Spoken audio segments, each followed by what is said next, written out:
तो गाइस कैसे हैं आप सब लोग। बैटल स्पिरिट के एपिसोड 07 के साथ हाजिर हूं। तो लास्ट एपिसोड के एंड पे हमने देखा था कि हमारा रोग जो होता है वहां पर उसकी एनर्जी की स्वर्ड के साथ हिट होता है, जिसकी वजह से उसका खून बह रहा होता है और उसे दर्द हो रही होती है। जबकि दूसरी तरफ से मून बॉयोंग से कहता है कि तुम्हें क्या लगता है कि मुझे यहाँ पर इस बात से कोई फर्क पड़ता है कि तुम्हें कितना दर्द हो रहा है, क्योंकि मैं तो यहाँ पर तुम्हें मारने के लिए आया हूँ। और इसी के साथ उसे कहता है कि तुम तो भी यहाँ पर बहुत ज्यादा छोटे बच्चे हो, तुम्हें तो बिल्कुल पता ही नहीं है कि स्पिरिचुअल एनर्जी को कैसे कैसे यूज किया जा सकता है। क्या तुम्हें पता है कि हम लोग अपनी स्पिरिचुअल एनर्जी को सिर्फ और सिर्फ यहाँ पर शील्ड बनाने के लिए नहीं बल्कि बहुत सारे कामों के लिए यूज कर सकते हैं। हमारी बैटल स्पिरिट को यहाँ पर रिलीज करना भी जरूरी नहीं होता। हम लोग अपनी बैटल स्पिरिट को दूसरे तरीकों से यहाँ पर यूज कर सकते हैं। उसकी एनर्जी को अगर उंगली में चैनल करोगे तुम उसे बुलेट की तरह शूट कर सकते हो। अगर तुम उसे यहाँ पर अपने हेड में यूज करोगे तो तुम उसके साथ अपने दिमाग को तेज कर सकते हो, बॉडी को स्ट्रॉन्ग बना सकते हो, यहाँ तक कि अपने पाम में किंग कॉन्ग की तरह यहाँ पर उसको अपनी फास्ट स्पीड के लिए यूज कर सकते हो। मैं यहाँ पर एक और बात बताता हूँ कि अगर तुम यहाँ पर एडवांस लेवल पर पहुंच जाते हो जहाँ पर तुम स्पिरिट को यहाँ पर मैनिफेस्ट कर सकते हो, तो उसके साथ तुम यहाँ पर उसको मटेरियलाइज कर सकते हो, जैसे कि मैं यहाँ पर अभी तुम्हें दिखाने वाला हूँ। और इसी के साथ फिर से वहां पर अटैक करता है, तो अपनी एनर्जी के साथ वहां पर एनर्जी बीम्स की तरह उसके ऊपर अटैक करता है। तो इसी के साथ ही हमारा रोग जो होता है जल्दी से जंप करते हुए साइड के ऊपर हट जाता है। लेकिन वो अटैक इतना भी सिंपल नहीं था, क्योंकि मून ने वहां पर जो अटैक यूज किया था उस अटैक को वो अपनी मर्जी से कंट्रोल कर सकता है। और इसी के साथ ही वो अटैक यानी कि वो तरंगे जो थी वो पीछे चली गई थी, वो एनर्जी वेव्स जो थी वापस से पीछे से आती है और उसके ऊपर अटैक कर देती है और उसका कंधा पियर्स हो जाता है। और इस बात से हमारा रोग और भी हैरान होता है और वो जख्मियों का ग्राउंड के ऊपर गिर जाता है और कहता है आखिर ये बंदा कौन से लेवल पर है, इसकी एनर्जी की मैनिपुलेट करने की टेक्निक्स बहुत ज्यादा बेहतर है। यानी कि मैंने तो कभी ऐसा सोचा भी नहीं था कि मैं अपनी बैटल स्पिरिट की एनर्जी को इस तरह से यूज कर पाऊंगा, लेकिन ये तो यहाँ पर ये सब कुछ कर पा रहा है। तो मून उसे कहता है कि मैं यहाँ पर हर डायरेक्शन से अपनी एनर्जी को कंट्रोल कर सकता हूँ। क्या तुम्हें पता है कि यहाँ पर एनर्जी को हम लोग इस तरह से कंट्रोल कर सकते हैं? मुझे नहीं लगता कि तुम्हें इस बारे में पता होगा। और इसी के साथ ही अपने हाथ में तलवार बनाता है और उसे कहता है क्या तुम्हें पता है कि तुम्हारे डैड जो थे ये सब कुछ यूज करने के काफी बड़े उस्ताद थे? क्या तुम्हारे डैड जीडो ने तुम्हें इस बारे में कुछ भी नहीं बताया? मुझे लगता है कि उन्होंने यहाँ पर तुम्हें थोड़ा बहुत तो सिखाना चाहिए था। और इसी के साथ ही वो अपनी तलवार को लेकर सामने की तरफ एक स्पेशल अटैक करता है, जिससे सामने की तरफ एनर्जी ब्लास्ट होता है, जिसे ग्लोरी डांस कहते हैं। और हमारा रोग उसके साथ हिट होने के बाद उड़ता पीछे जाकर दीवार के साथ टकराता है। हमारा रोग वहां पर सोच रहा था कि मुझे लगता है कि यहाँ पर आने के बाद भी मेरे डैड की वजह से मेरे लिए मुश्किल क्रिएट हो रही है और ये बंदा मेरे डैड की वजह से मेरे पर अटैक कर रहा है। और दूसरी तरफ यंग मास्टर जाई वैंग को दिखाता है कि जाई वैंग जो होता है वो भी एनर्जी की स्पिरिचुअल एनर्जी को फ्लक्चुएशंस को महसूस करता है और कहता है कि लगता है कि कोई फाइट कर रहा है। और इसी के साथ ही वो से कहता है कि जाओ बाबू, मुझे लगता है कि मुझे यहाँ पर से चलना चाहिए। तो वो कहती है हाँ ठीक है मैं आ रही हूँ। और वो वहां पर से पास कलेक्ट कर रही होती है और कहती है कि हमारे पास तो यहाँ पर टोटल 20 पासेस हो चुके हैं, तो हम लोग यहाँ पर तो आसानी से पास हो जाएंगे। तो वो से कहता है कि हमें यहाँ पर 20 की जरूरत नहीं है, सिर्फ 2 को रख लो और बाकी के सभी को वहीं पर फेंक दो। तो वो कहती है आई बॉस मैं यहाँ पर आ गई। और इसी के साथ ही वहां पर बाकी के पासेस को फेंक देती है। और दूसरी तरफ दिखाते हैं कि डायरेक्टर और उसके साथ मिस्टर गाओ जो होते हैं वो लोग भी बिल्डिंग के ऊपर आकर खड़े हो जाते हैं और यहाँ पर फाइटिंग को देखना शुरू कर देते हैं। तो प्रेसिडेंट कहते हैं कि देखो तो जरा यहाँ पर जो अटैक था वो काफी ज्यादा पावरफुल था। लगता है कि ये वार हीरो यानी कि मून बायरियोंग जो है ये काफी ज्यादा पावरफुल है, यानी कि इसके बारे में तुम्हें पहले से पता है कि वो पावरफुल है। लेकिन वो लड़का रोग अभी तक उसके सामने खड़ा है, इसका मतलब यह है कि वो भी कुछ कम नहीं है। तो डायरेक्टर कहता है कि मुझे पता था कि ये कमीना मून यहाँ पर कोई ना कोई ट्रबल का जरूर करेगा, क्योंकि हर बार के कंपटीशन में इसका यही रोना होता है, हर बार कंपटीशन में ये ऐसे ही कुछ करता है। लेकिन इस वक्त यहाँ पर किसके साथ फाइट कर रहा है? क्योंकि दूसरी तरफ हमारा रोग जो होता है वहां पर गिरा पड़ा होता है और वहां पर काफी ज्यादा धुआं होता है। तो प्रेसिडेंट जैसे वहां पर सामने की तरफ देखता है तो वो देखकर काफी हैरान होता है और कहता है ये तो रोग है, यानी ये जीडो का बेटा है।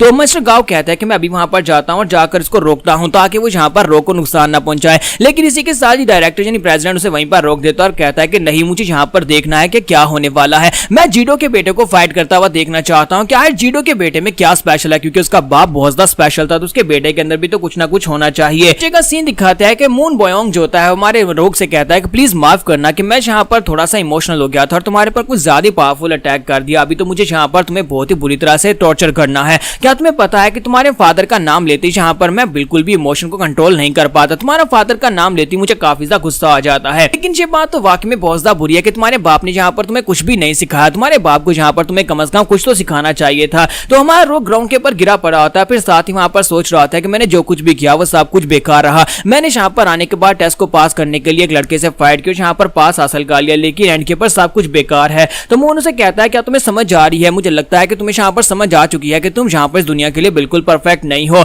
अब जल्दी से उठकर खड़े हो और अपनी स्पिरिट को रिलीज करो। अगर तुम अपनी बैटल स्पिरिट को रिलीज नहीं करोगे तो फिर तुम यहाँ पर जीत नहीं पाओगे। और इसी के साथ ही वो अपनी बैटल स्पिरिट को रिलीज करता है। उसकी बैटल स्पिरिट का नाम अमिताभा होता है। तो वो कहता है कि अब मैं यहाँ पर सीरियस होने वाला हूँ, तो अगर तुम यहाँ पर जिंदा रहना चाहते हो तो सीरियस होना पड़ेगा। और हमारा रोग उसकी तरफ देख रहा होता है, कहता है कितनी मेहनत करने का क्या फायदा हुआ जबकि मैं यहाँ पर आगे भी नहीं बढ़ सकता। मिस्टर गाओ जो होता है वो डायरेक्टर से कहता है कि डायरेक्टर क्या वाकई में वहां पर नहीं जाने वाले, क्या आप इस फाइट को रुकवाएंगे? नहीं। तो वो कहता है नहीं, मुझे यहाँ पर देखना है, मुझे देखना है कि वो लड़का रोग जहाँ पर उसके अमिताभ स्पिरिट के सामने कैसे टिक पाता है। और दूसरी तरफ दिखाते हैं कि मून जो होता है वो अपनी बैटल स्पिरिट को एक्टिवेट करने के बाद वहां पर अपने एक स्पेशल स्किल जिसका नाम अमिताभ रेन स्टॉर्म होता है उसको यूज करता है। तो वहां पर बहुत सारी एनर्जी जो होती है वो बारिश की तरह वहां पर नीचे ग्राउंड के ऊपर गिरती है, बिल्कुल जैसे आइस क्रिस्टल्स होती है, बिल्कुल वैसे ही वहां पर एनर्जी बीम्स जो होती है ग्राउंड के ऊपर जाकर गिरती है। तो वहां पर से धुआं हटने के बाद दिखाते हैं कि वो काफी सारी बीम्स जो होती है हमारे रोग की बॉडी के अंदर भी दंस चुकी होती है। तो वो उसे कहता है कि रोग तुमने तो मुझे काफी ज्यादा डिसअपॉइंट कर दिया, जीडो का बेटा होने के नाते कम से कम तुम्हें यहाँ पर मुझे फेस तो करना चाहिए था। फिर साथ ही वो ऊपर देखता है और कहता है कि तुम दोनों कब तक यहाँ पर इस ड्रामा को देखने वाले हो? मुझे लगता है कि तुम लोगों को यहाँ पर आकर मुझे रोक देना चाहिए था। क्या तुम लोग यहाँ पर इस लड़के में इंटरेस्टेड हो, इसी वजह से तुम यहाँ पर इस मैच को देख रहे हो?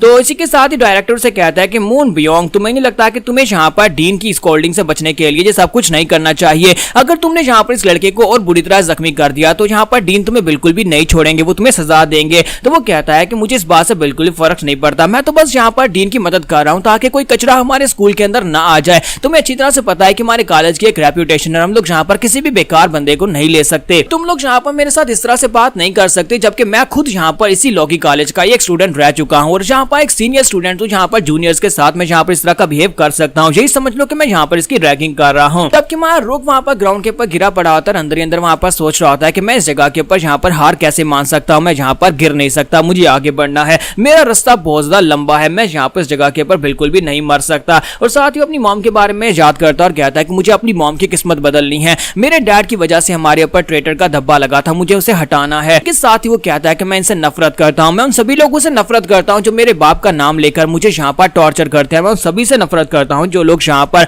मुझे इस तरह देखना चाहते हैं, मुझे मिजरेबल देखना चाहते हैं, मेरी ये हालत करना चाहते हैं। तो जैसे वहां पर वो ये कहता है, इसी के साथ उसकी जो स्पिरिट होती है वहां पर एक्टिवेट होना स्टार्ट हो जाती है। तो वो कहता है कि मैं पूरी की पूरी दुनिया से नफरत करता हूं। रोग की जो बैटल स्पिरिट होती है वो जब उसे गुस्सा आता है, जब किसी नफरत की भावना बहुत ज्यादा बढ़ जाती है तब वो एक्टिवेट होती है। तो जैसे वहां पर उसकी स्पिरिट जो होती है वो एक्टिवेट होना स्टार्ट होती है, वहां पर प्रेशर बढ़ना शुरू हो जाता है और उसके आसपास जितने भी एनर्जी क्रिस्टल्स होते हैं वो सारे के सारे क्रिस्टल्स वहां पर टूट जाते हैं और बहुत ही डेडली एनर्जी उसकी बॉडी के अंदर से निकल रही होती है। तो डायरेक्टर कहता है कि वहां पर क्या हो रहा है, देखो तो जरा, यहाँ पर बहुत ही पावरफुल डेडली एनर्जी निकल रही है और सभी लोग उसी की तरफ ही देख रहे होते हैं। और यहीं पर से दिखाते हैं कि ज़ाई वैंग भी चलते चलते रुक जाता है और हमारी छोटी ज़ाओबाई उसे कहती है कि तुम यहाँ पर रुक क्यों गए ज़ाई वैंग, क्या हो गया? तो उसे कहता है कि मुझे यहाँ पर बहुत ही खतरनाक स्मेल आ रही है, ऐसे लगता है जैसे किसी ने ब्लड स्पिरिट को रिलीज किया जो इतनी खतरनाक है यहाँ पर पूरे की पूरी दुनिया को डिवावर कर जाए। हमारा रोग जो होता है वो अनकॉन्शियसली वहां पर अपनी बैटल स्पिरिट को रिलीज कर चुका होता है और उसकी बैटल स्पिरिट वहां पर रिलीज होने के बाद सिर्फ एक ही फिक्रा कह रही होती है कि मैं सभी को मार डालूंगा, सभी को मार डालूंगा, सभी को मार डालूंगा। और मून काफी ज्यादा खुश हो जाता है और कहता है कि रोग तुमने यहाँ पर बिल्कुल भी मुझे डिसअपॉइंट नहीं किया, अब यहाँ पर मजा आएगा। मैं यही तो देखना चाहता था कि यहाँ पर जीडो के बेटे के पास कौन सी बैटल स्पिरिट है। तो डायरेक्टर वहां पर कहते हैं कि आखिर ये किस किस्म की वार स्पिरिट है, मैंने आज से पहले कभी इस तरह की बैटल स्पिरिट को नहीं देखा। इसे देखकर ऐसे लगता है जैसे ये कोई डीमन हो जो कि हेल से सीधा यहाँ पर इस लड़के के पास आ गया हो। यहाँ पर अब अगली जो फाइट होगी उस फाइट में कौन जीतने वाला है, मून बियोंग जहाँ पर जीतेगा या फिर हमारा रोग जहाँ पर इस फाइट को जीतेगा?